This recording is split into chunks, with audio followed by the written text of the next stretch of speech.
کہیں پہ بھی نہیں گئی.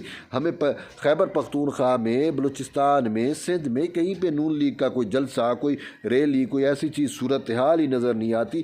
پنجاب میں بھی جو ان کا فوکس تھا وہ بھی عوام ان کے لیے خاطر خواہ نہیں نکلی. تو اسی وجہ سے میں کہہ رہا ہوں، یا میری انڈرسٹینڈنگ بھی یہی ہے اور لوگ بھی یہ کہہ رہے ہیں کہ اگر نون لیگ کو انتظامیہ کی سپورٹ حاصل نہ رہی تو یہ 60 سیٹیں بمشکل ہی نکال پائے. یہ تو خود نون لیگ کی اپنی ورکنگ ہے کہ یار اگر انتظامیہ کے بغیر بھی ہم الیکشن لڑیں تو 40 سے 50 سیٹیں نکل آئیں تو ہماری عزت رہ جائے گی، ورنہ ہمارے پارٹی ختم ہو جائے گی. یہ تو نون لیگ کی اپنی کیلکولیشن ہے. تبھی نواز شریف جو ہے وہ شاید حقیقت پسند سیاستدان بن گئے ہیں. انہوں نے اپنا نظریہ، انہوں نے جمہوریت، انہوں نے میثاق جمہوریہ سب کچھ دفن کر کے دوبارہ جو ہے وہ اسٹیبلشمنٹ کی گود میں بیٹھ گئے ہیں.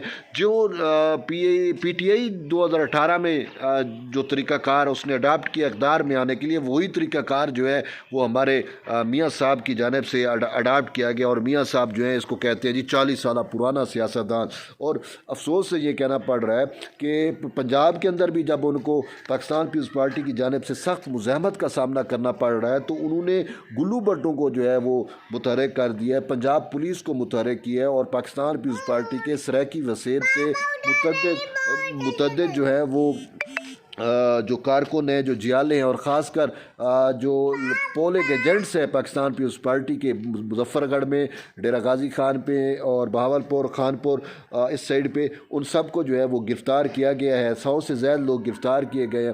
افسوس ہوتا ہے اس 40 سالہ بزرگ سیاستدان کے اوپر کہ 40 سال سیاست کرنے کے باوجود بھی اگر آپ الیکشن جیتنے کے لیے انتظامیہ کے محتاج ہیں تو بس پھر آپ کی سیاست پہ تھک اور تھوئی ہے، اور تو میں کچھ بھی نہیں کہہ سکتا.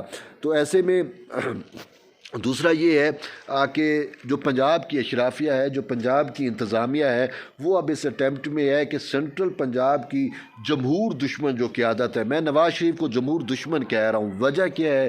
نواز شریف اگر جمہور دشمن نہ ہوتا تو وہ سلیکٹرز کو نہ چنتا، وہ سلیکٹڈ راج کو نہ چنتا، وہ عوام کی طرف جاتا. بات یہ ہے کہ اس ٹائم جو الیکشن ہے وہ سلیکٹڈ راج ورسز عوامی راج ہے.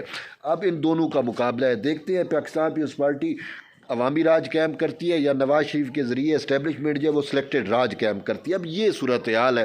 تو اسی بھی صورتحال میں ایک کریڈٹ بلاول بھٹو زرداری کو یہ جاتا ہے کہ انہوں نے انتہائی مؤثر کمپین کی. چاروں صوبوں میں وفاق کی علامت پاکستان پیپلز پارٹی نظر آئی. ایک پنجاب میں اگر بلاول صاحب جلسہ کر رہے ہوتے تھے تو بلوچستان میں ہمیں زرداری صاحب نظر آتے تھے، اور سندھ میں ہمیں بی بی آصفہ نظر آتی تھی. تو یوں وفاق کی جو علامت پیپلز پارٹی کو سمجھا جاتا تھا تو وہ اس الیکشن کمپین میں بھی نظر آئی. اور سب سے مؤثر یعنی اس سلیکشن کو الیکشن میں بدلا تو بلاول بھٹو زرداری نے ہے.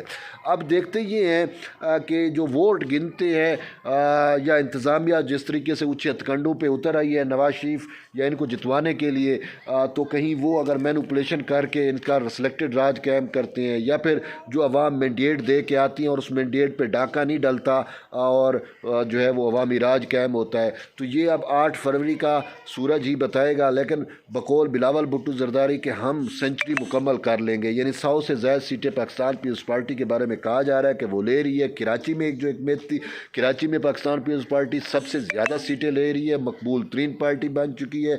تخت لاہور یعنی سینٹرل پنجاب کے دل سے جو ہے پاکستان پیپلز پارٹی سیٹیں نکال رہی ہے. اور صرف یہ نہیں بلکہ آپ آگے چلے جائیں، کوئٹہ میں اگر دیکھ لیں تو کوئٹہ منی لڑکانہ کس دور میں تھا 2008 کے الیکشن میں، اب دوبارہ وہ صورتحال میں مرج ہو چکی ہے. ملتان اور رحیم یار خان باول اس طریقے سے، ایون کہ خیبر پختونخوا میں بھی پاکستان پیپلز پارٹی جو ہے وہ کافی سیٹیں نکال رہی ہے. تو یہ تو ایک صورتحال ہے. جبکہ نون لیگ کا میں نے بتایا کہ اس کی جگہ تو الیکشن ہی انتظامیہ لڑ رہی ہے، اسٹیبلشمنٹ لڑ رہی ہے، تو اس کا ہم پھر کیا آپ کو تقابلی جائزہ دیں. بہرحال یہ تو اہم ڈیولپمنٹ تھی. آپ نے اپنا ووٹ جو ہے وہ صحیح طور کے اوپر استعمال کرنا ہے، وہی آپ کی طاقت ہے. بہرحال ایٹ دی اینڈ جڑے رہیے طیب بلوچ کے ساتھ. ملتے ہیں ایک نئی ویڈیو میں، تب تک کے لیے اجازت دیں. اللہ حافظ.